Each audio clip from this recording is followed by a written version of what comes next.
Welcome to our YouTube channel the English way. আমি তোমাদের পূজা ma'am. তোমাদের জন্য আজকে নিয়ে এসেছি একটা খুব গুরুত্বপূর্ণ কেপি কনস্টেবল স্পেশাল, বা যারা যারা এনটিপিসি দিতে চলেছো সামনে, যারা ডাব্লিউবিপি দিতে চলেছো কনস্টেবল হোক, বা যারা পিএসসির এক্সামস দিতে চলেছো, তাদের জন্য খুব গুরুত্বপূর্ণ একটা মক সেট নিয়ে এসেছি। আগামী দিনকেও তোমাদের নিয়ে আসার চেষ্টা করব।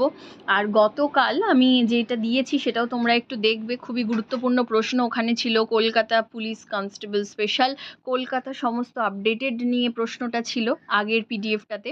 তো সেটাও একটু দেখে নিও, আর যারা দেখোনি তারা চ্যানেলটাকে ফলো করো, সাবস্ক্রাইব করো, আর আমি যেই কোয়েশ্চেন্সগুলো দিই সেগুলোকে তোমরা ফলো করতে পারো। তো বেশি দেরি না করে ক্লাসে যাচ্ছি। এই ক্লাসের সমস্ত প্রশ্ন কিন্তু খুব গুরুত্বপূর্ণ, সবকটাই কিন্তু প্রিভিয়াস ইয়ার কোয়েশ্চেন স্পেশাল, ঠিক আছে? তো সবকটা ভীষণ গুরুত্বপূর্ণ হতে চলেছে তোমাদের যে কোনো এক্সামের জন্য, বিশেষ করে গভর্নমেন্টাল এক্সামের ক্ষেত্রে বলতে চাইছি। তো প্রথম প্রশ্নটা দেখো, বেথুন বালিকা বিদ্যালয় কে প্রতিষ্ঠা করেন? একদম ওয়ান লাইনারের কোয়েশ্চেন নিয়ে এসেছি আজকে তোমাদের জন্য। Special 40 classes, sorry special 40 questions, মা পার্ডন। আচ্ছা ঠিক আছে, দেখো প্রথম প্রশ্ন, বেথুন বালিকা বিদ্যালয় কে প্রতিষ্ঠা করেন? বিদ্যাসাগর। নাম্বার 2 দেখো, ভারত পাক সীমান্ত অঞ্চলে কার্গিল যুদ্ধ হয়েছিল কত সালে? সবাই বুঝতে পারছো, খুবই গুরুত্বপূর্ণ প্রত্যেকটি প্রশ্ন। সঠিক উত্তর হতে চলেছে 1999 সালে, ঠিক আছে? কৃষ্ণনগর কোন জেলার সদর শহর? ঠিক আছে, কৃষ্ণনগর কোন জেলার সদর শহর? সঠিক উত্তর হয়ে যাচ্ছে নদিয়া জেলার। নাম্বার 4 দেখো, ভারতের প্রাচীনতম জাদুঘর কোনটি? ভারতীয় জাদুঘর। আচ্ছা, যারা যারা আমার আপকামিং ব্যাচে অ্যাডমিশন নিতে চাইছো তারা এখানে দেওয়া নম্বরে যোগাযোগ করো। সমস্ত ডিটেলস আপডেটেড আমরা হোয়াটসঅ্যাপের মাধ্যমে প্রোভাইড করে দেবো। খুব তাড়াতাড়ি একটি নতুন ব্যাচ শুরু হচ্ছে। যারা যারা ভাবছো অ্যাডমিশন নেবে তারা এই নম্বরে যোগাযোগ করো। ইংলিশের জন্য যারা অ্যাডমিশন নিতে চাইছো তারাও যোগাযোগ করবে। যারা কমপ্লিটলি জিকে প্র্যাকটিসের জন্য সিরিজটি, এই কোর্সটা নিতে চাইছো, তারাও আমাকে এই নম্বরেই যোগাযোগ করো, সেখানে সমস্ত ডিটেলস আমি দিয়ে দেবো। ওকে, নাম্বার 4 হয়ে গেল। নাম্বার 5 দেখো, স্বাধীন ভারতের প্রথম গভর্নর জেনারেল কে ছিলেন? মাই পার্ডন, স্বাধীন ভারতের প্রথম ভারতীয় গভর্নর জেনারেল কে ছিলেন? এই জায়গায় প্রশ্নটা কিন্তু দু ধরনের হয়ে যায়। একটা হচ্ছে স্বাধীন ভারতের প্রথম গভর্নর জেনারেল, একটা হয়ে যাচ্ছে স্বাধীন ভারতের প্রথম ভারতীয় গভর্নর জেনারেল। সেটা হয়ে যাচ্ছে আমাদের চক্রবর্তী রাজা গোপালাচারী। নেক্সট দেখো, মেঘনাদ বধ কাব্যের রচয়িতা কে? Again very important, Michael Madhusudan Dutta. Number 7 দেখো, ভারতের বৃহত্তম রাজ্য কোনটি আয়তনের ক্ষেত্রে? আমরা সবাই জানি রাজস্থান। নাম্বার 8 দেখো, আইরিশ মানব শরীরের কোন অংশে অবস্থিত? খুব গুরুত্বপূর্ণ একটি প্রশ্ন, ডাব্লিউবিপি কনস্টেবলের ক্ষেত্রে এই প্রশ্নটি পাওয়া গেছে। সঠিক উত্তর হতে চলেছে চোখ। আচ্ছা, নাম্বার 9 দেখো, শার্লক হোম চরিত্রটি কার সৃষ্টি? শার্লক হোম চরিত্রটি কার সৃষ্টি? সঠিক উত্তর হয়ে যাচ্ছে আর্থার কানান ডয়েল। নাম্বার 10 দেখো, ভারতের প্রথম মহিলা নির্বাচন কমিশনার কে ছিলেন? আনসার হয়ে যাচ্ছে তোমাদের Rama Devi. Again very very important question. আচ্ছা আচ্ছা, তোমাদের জন্য একটা হোমওয়ার্কের একটা প্রশ্ন আমি তোমাদের জন্য দিয়ে দিচ্ছি। হোমওয়ার্ক, যেটা তোমরা আমাকে কমেন্টের মাধ্যমে জানাবে। 3 বিঘা করিডোর কোন দেশের সাথে কোন দেশের সীমান্তকে বলা হয়? 3 বিঘা করিডোর কোন দেশের সাথে কোন দেশের সীমান্তকে বলা হয়? ঠিক আছে, সবাই কমেন্টে আমাকে আনসারটা লিখবে।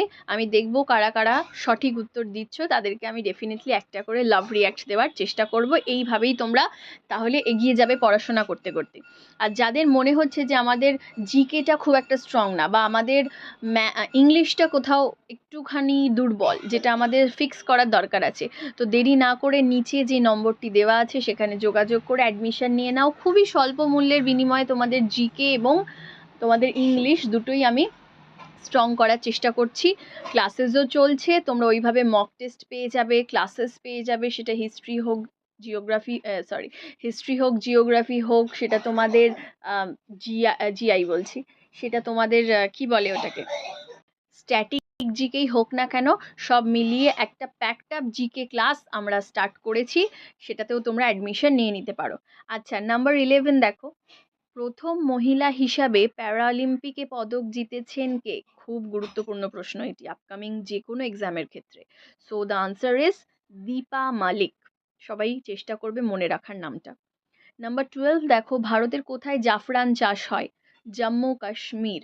ভারতের কোথায় জাফরান চাষ হয়? জম্মু কাশ্মীর। নাম্বার 13, পৃথিবীর প্রাচীনতম গ্রন্থ কোনটি? Right answer is Rigveda. Rigveda. Number 14 দেখো, আপেলে কোন অ্যাসিড থাকে? Malic acid. আপেলে কোন অ্যাসিড থাকে? Malic acid. আর একটাও হোমওয়ার্কের প্রশ্ন তোমাদের আমি দিয়ে রাখলাম, যেটা হচ্ছে টার্টারিক অ্যাসিড কিসে দেখতে পাওয়া যায়?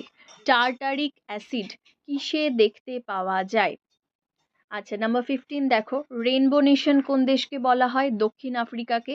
নাম্বার 16, ভারতে ভাষার ভিত্তিতে গঠিত প্রথম রাজ্য কোনটি? অন্ধ্রপ্রদেশ। একদম সঠিক উত্তর হয়ে যাবে এক কথায় অন্ধ্রপ্রদেশ। সালটা আমাকে সবাই কমেন্ট করবে যে কত সালে হয়েছিল। নাম্বার 17 দেখো, পশ্চিমবঙ্গের পঞ্চায়েত ব্যবস্থার কয়টি স্তর? খুব গুরুত্বপূর্ণ। সেটা ইউপিএসসি থেকে শুরু করে তোমাদের এসএসসি জিডি থেকে শুরু করে পিএসসি, গ্রুপ ডি, তোমার কি বলে ওটাকে, আমাদের রাজ্যের পিএসসির এক্সাম, ডাব্লিউবিপি, সব ক্ষেত্রে এই প্রশ্নটি বহুবার কমন এসেছে। পশ্চিমবঙ্গের পঞ্চায়েত ব্যবস্থার কয়টি স্তর? অ্যান্ড দ্য আনসার ইজ 3টি। 18 নম্বর প্রশ্ন দেখো, মঙ্গল কাব্যের প্রধান ধারা কয়টি? আনসার হয়ে যাচ্ছে 3টি।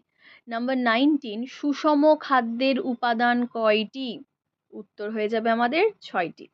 নাম্বার 20, পবনদূত কাব্যগ্রন্থের রচয়িতা কে?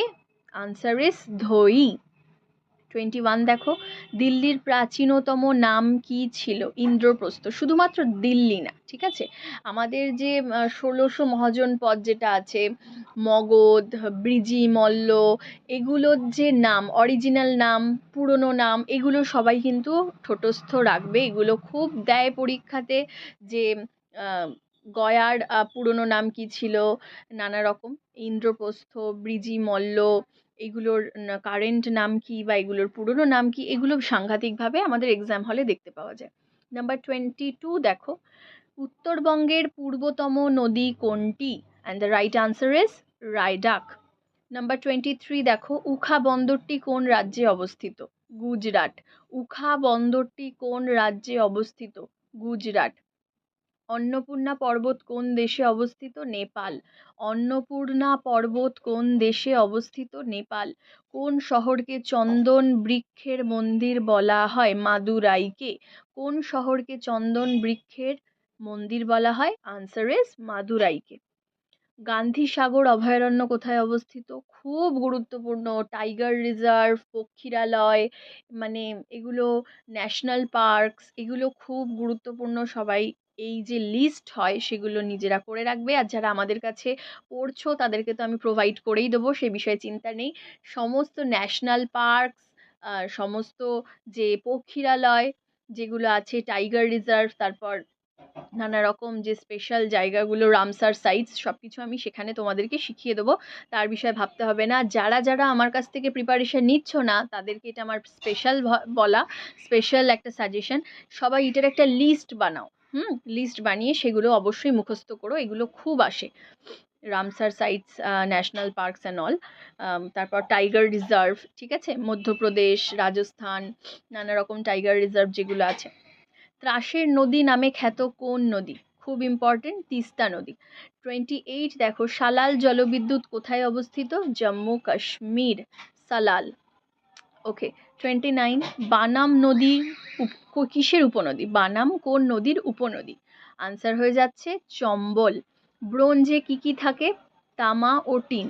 ব্রোঞ্জ তামা ও টিনের মিশ্রণে তৈরি। 31 দেখো, সবরমতী আশ্রম কে প্রতিষ্ঠা করেন? খুব গুরুত্বপূর্ণ। Right answer is Mahatma Gandhi. 32 দেখো, আড়াই দিনকা ঝোপড়া কোথায় অবস্থিত? আজমের। আজমের। নোবেল পুরস্কার কবে থেকে দেওয়া শুরু হয়েছিল? 1901 সালে। কোন দেশকে প্রাচ্যের ব্রিটেন বলা হয়? জাপানকে। ওকে। 35 দেখো, আচ্ছা নেক্সটটা দেখো, গৌতম বুদ্ধ কোথায় সিদ্ধি লাভ করেন? গৌতম বুদ্ধ কোথায় সিদ্ধি লাভ করেন? বুদ্ধ গয়া, বা যেটাকে আমরা বোধ গয়া বলে থাকি। 36 দেখো, নন্দ বংশের প্রতিষ্ঠাতা ছিলেন কে? মহাপদ্ম নন্দ। নন্দ বংশের প্রতিষ্ঠাতা ছিলেন Mahapadma Nanda.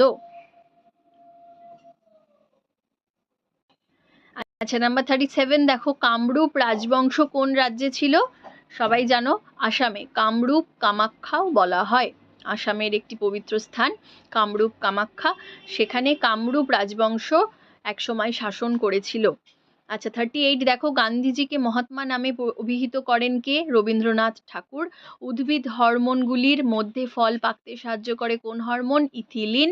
Number 40 and the last question of this PDF, ছোট পক্স বা গুটি বসন্তের টিকা আবিষ্কার করেন কে?